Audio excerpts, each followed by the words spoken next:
Turasubiye kubahereza mwiriwe canke mwaramutse bivanye naho buri umwe wese adukurikiye aherereye muri uyu mwanya. Iyi ni imboneshakure ya Hejuru TV ibagezaho amakuru mu bisata bigiye bitandukanye, hari mu gisata ca politike, hari mu gisata c'umutekano, hari mu gisata c'intwaro, hari igisata c'ubutungane, hari ibivugwa mu gateka kazina muntu, ibivugwa ku bimenyesha amakuru bitandukanye mwe no ku mbuga ngurukana bumenyi n'ibindi vyinshi tubatoreza dufashijwe n'amasoko yacu dufise irya nino. Ntitwibagira kandi bivugwa irya nino n'abategetsi bagiye batandukanye mwe n'ibikorwa nabo, ingingo n'amatangazo bigenewe bene igihugu n'ibindi vyinshi mudahwema gukurikira.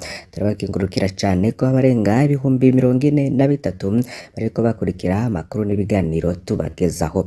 Uyu mwanya rero muko mubibona turi kuwa kabiri ku itariki ya kabiri mu Kakaro 2024, aho rero tugiye kwibanda ku nkuru ivugwa mu gisata c'umutekano hamwe na politike. Varisito Ndayishimiye nyuma yuko mu minsi heze yavuze ko hari umutegetsi ashaka kumutembagaza, ibi noneho bifashe indi ntera, vyoba vyahinduye isura. Mugihe rero ku munsi w'ejo ari ku itariki ya mbere mu Kakaro 2024 ariho abarundi baramutse bahimbaza imyaka 62 baronse intahe yo kwikukira mu bice bitandukanye vy'igisagara ca Gitega no mu micungararo yaho hazindutse hatorwa impapuro zitagira umukono. Hamwe no mu bibanza rero twashoboye kumenya no ko izo mpapuro zatowe hakaba harimwo aho bita kuri place hasanzwe hashinzwe cibutso cashinzwe n'umugambwe CNDD-FDD citirirwa igicaniro c'Imana kw'ibarabara rya Muyinga. Hari kandi kuri UPG hafi ya messe des officiers hamwe no ku rutonde ugana ku masanganzira y'ibarabara rya Gitega Karusi ndetse na Ngozi.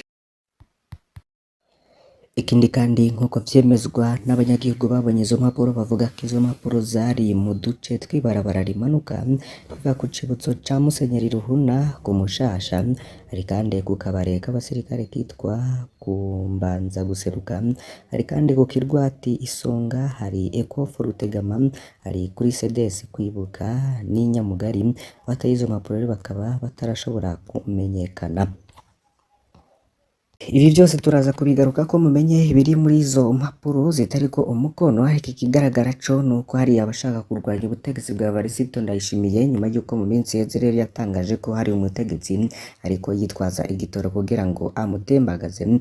Uyoba yarabukibujije rero kuza, ndetse twanabagejeje ko n'inkuru zacu. Hakekwa abategetsi batatu harimo General Prime Niyongabo, harimo kandi General Gervain Rakobo Chandra Reverien Ndikuriyo.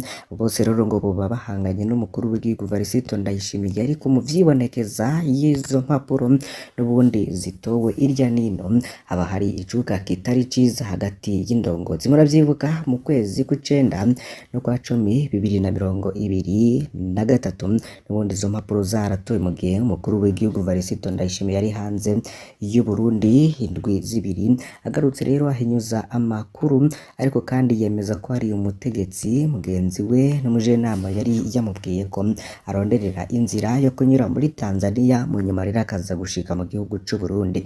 Ico gihe kudeta rero yari yamose, amakuru ari menshi cane.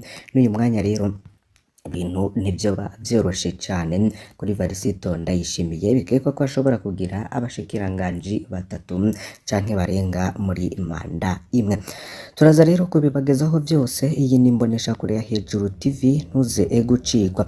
Tuhejeje kubibwira ku buryo bw'imfunyapfunya ko Igitega hatowe impapuro zitagira umukono zanditseho amajambo akomeye cane agaragaza ko bariko barwanya umukuru w'igihugu Varisito Ndayishimiye. Benshi bakagira bati nabashaka gukora kudeta boba barazitaye mu mabarabara agiye atandukanye. Mu butumwa rero buboneka kuri izo mpapuro zitagira umukono hakaba hari handitse hati: Dogure Twamugina, itangazo ryihutirwa riraba umurundi wese, abarundi twese, aboroshe, abahambaye, abato n'abakuru, mu butandukane bwacu. Iki nico gihe co guhaguruka kugira ngo dutabare igihugu cacu, kuko nta wundi azobikora mu kibanza cacu. Aho tugeze nta kibi kibaho na kimwe. Varisito Ndayishimiye n'akarwi kiwe basigaje kudukorera gisumba ivyo bamaze kudukorera. Ndugaye Twamugira Uko rero bibandanya biboneka kuri izo mpapuro zitagira umukono, bavyanditse bakaba barabandanije bavuga bati turuguruye Twamugina, twarasonzeshejwe kandi tubandanya dusonzeshwa, nta bitoro bikiboneka, kwiyunguruza ntibishoboka, ifaranga rimaze gutakaza agaciro ijana kwijana, turicwa atacamira, turafungwa atacamira, bene wacu baranyuruzwa bakagenda amazima yongo, tukabura n'ibiziga ngo tubashungurane iteka, tukaba twugaye Twamugina.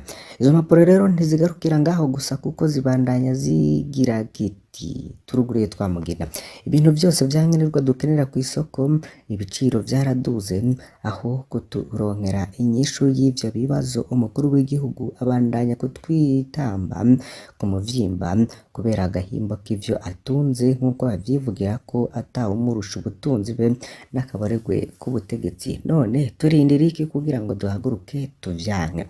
Umuntu atinya ingwe ntatinya iyamwinjiranye, ndugaye Twamuginya. Mwomenya ko rero izo nyandiko ziyamiriza intwaro ya Varisito Ndayishimiye zazinduwe zitorwa muri iyo ntara ya Gitega ku mukuru wa politike, ari naho rero ibirori nyamukuru vyo kwibuka intahe kwikukira ku Burundi vyari biriko birahimbarizwa, bikaba rero vyarateye abantu kuvyibazaho bikomeye cane, dore ko ngiyo hari igikorwa kiza guhuza abantu benshi harimwo kandi n'umukuru w'igihugu. Akenshi rero birangira izo mpapuro zitowe ariko zigatorwa mu bihe bigiye bitandukanye, n'ubundi haba hariko amakuru avuga ko intwaro ya Varisito Ndayishimiye igire itembagazwe, ndetse no mu majambo yumvikana akaba rero nawe abishingira intahe mu kubivuga rero ko atamerewe neza, ko hari abagira bamutembagaze. Inkuru ya mbere twari twashimye kubagezaho muri iki gitondo, reka tubandanye rero n'izindi zigiye zitandukanye. Igitega, ubukene bw'ubufu burateye impungenge abafungwa bo mw'ibohero rikuru. Kuva ku munsi wa mbere uheze abafungwa 1728 bafungiwe mw'ibohero rikuru rya Gitega ku mugwa mukuru wa politike y'u Burundi, ntibariko baronka ifu y'imyumbati y'ibigori. Kubwa rimwe mu masoko yegereye iryo bohero, abakorwako cane n'abaturuka kure kandi baba biteze gufungura mu magarama 350 y'ubufu bw'ibigori canke bw'imyumbati bategekanijwe kugira ngo bashobore kubaho. Imvo n'imwe, ntibagira imiryango mu micungararo kugira ngo ishobore kubazanira ibifungurwa. Ubu rero ntibarenza n'amagarama 350 y'ibiharage kuri buri mufungwa kandi buri munsi. Bakavuga ko rero bisigaye bigoye kumara umunsi wose, bagasaba bagere neza kubagarukirako. Yubatswe rero kuva mu 1923 rigenewe kwakira rero abantu 400. Ibohero rikuru rya Gitega rero rikaba riharurwamwo abafungwa 1728, ibice rero 400% kubo ryari ritegekanijwe kwakira. Nabo kandi mu Cibitoke batatu mu b'Imbinzahabu mu Kinyegero bapfuye baguye kuno musozi. Abo b'Imbinzahabu rero batari munsi ya batatu barishwe n'umusozi wabasenyukiye ku muhingamo ku wa gatanu wa 28 Ruheshi kw'ibarabara ry'indwi ryo ku mutumba Rusororo muri komine Rugombo intara ya Cibitoke mu bwaruko bw'uburengero bw'u Burundi. Promotari w'iyo ntara Kareme Bizoza akaba asaba abarongoye kwinjira mu makoperative azwi n'amategeko. Ryoba rero ryaguye hafi isaha 8 z'umuhingamo kubw'amasoko yaho nyene. Akavuga ko abo bantu bari bamanutse ku metero nyinshi cyane mu kinogo barondera inzahabu.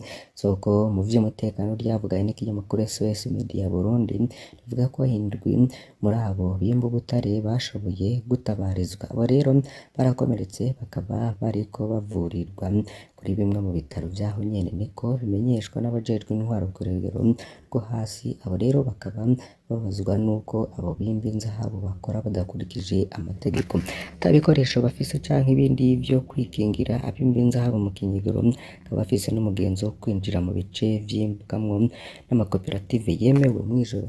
Abarongoye amakoperative rero bakaba basaba abajejwe umutekano n'intwaro gufata ingingo zo guhasha abimba badakurikije amategeko. Buramatari wa Cibitoke rero we akavyemeza.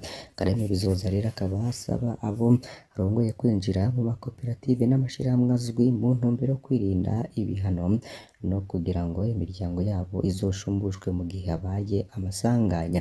Cibitoke rero ni imwe mu ntara z'u Burundi zirimwo ibirombwe vyinshi vyimbwamwo inzahabu. Nako kandi mu makuru avuga mu gisata c'indero, igifaransa n'icongereza vyarakuwe mu bibazo vya leta mu gisata ca maths statistique.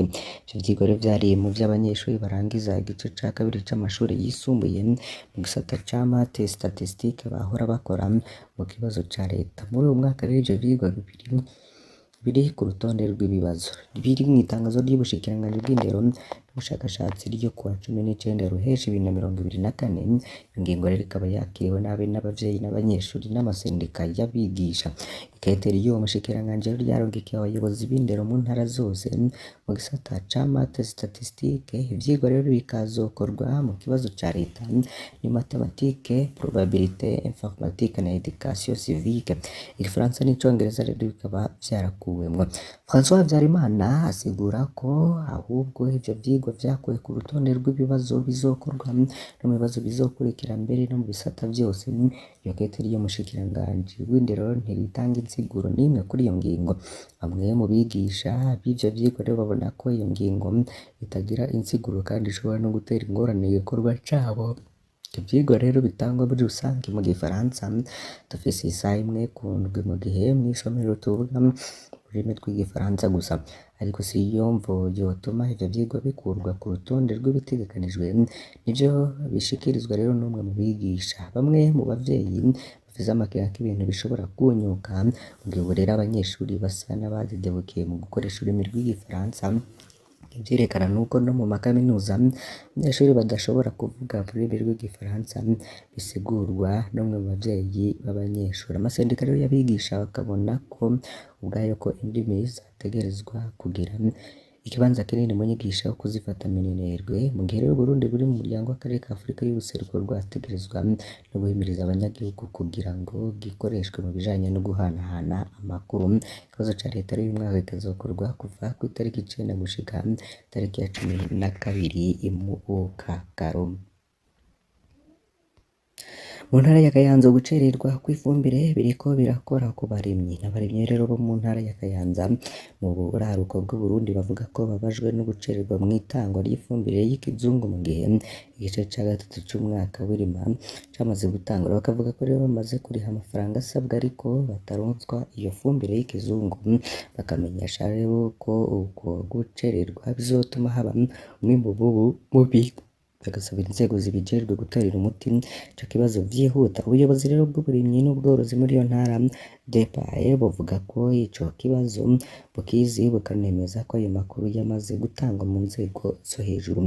Amakuru rero twaronse ngaho nyene abo barimyi baramaze kuriha amafaranga y'ibanze asabwa kuva mu kwezi kwa ntwarante kugira ngo baronke iyo fumbire y'ikizungu igenewe igice ca gatatu c'umwaka w'uburimyi.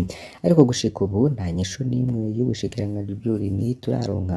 Niko rero abarimyi bagaragaza umubabaro bakavuga ko badatahura igituma bashobora kumara amezi arenga 3 batararonka inyishu. Ayo masoko nyene kavuga ko gucererwa bizotuma haba umwimbu mubi w'umukurezi cane cane ko ico gice c'umwaka uburimyi ari gito bagereranije n'ibindi bice.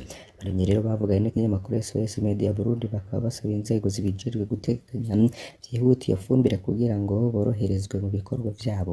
Urunani rw'abarimyi mu Burundi igisata co mu Kayanza rwiyamiriza rero gucererwa kw'iyo fumbire rukabona ko vyabaye akamenyero kabi. Urwo runani rero ngo leta itegerezwa kwiyumvira ku barimyi kugira ngo iteze imbere neza igihugu. Ubuyobozi rero bw'uburimyi n'ubworozi muri iyo ntara bukaba butomora ko ico kibazo camenyeshejwe inzego zibikukira bukanahumuriza abo barimyi tomora ko iyo fumbire vuba izoboneka. Rero bisigura mu ntara ya Cibitoke rero haravugwa igitoro ca magendo kiva muri Repubulika ya Demokarasi ya Kongo kw'ibarabara ry'igihugu rigira 5. Abadandaza rero ibitoro barangurira muri Kongo ubu bashika mu ntara ya Cibitoke nabo banza kuri transversale ya 4 ya Mitanga muri komine Buganda gushika kuri ya mbere mu Rukana ku rubibe rwa Ruhwa urubibe rero rw'u Rwanda ruri muri komine Rugombo mu ntara ya Cibitoke kw'ibarabara rya gatanu Bujumbura Rugombo rukaruga rero rurasaba abantu kugura ibitoro muri Repubulika ya Demokarasi ya Kongo kaboneka ko atangorane z'ibitoro zihora aha rero ngo dufise ibitoro vyinshi cane vyo mu bwoko bwa essence n'amazutu ducuruza ku giciro ciza ntimusubire gukamya ivyuma vyanyu bikabivugwa n'umuyabaga akiri muto adandariza igitoro c'amagendo ku mutumba Nyabitanga akaba rero arangura muri Kongo nako bivugwa na mugenzi we rero amenyesha ko amaritiro menshi aca mu Rusizi uruzi rero rugabura Uburundi na Repubulika ya Demokarasi ya Kongo mw'ijoro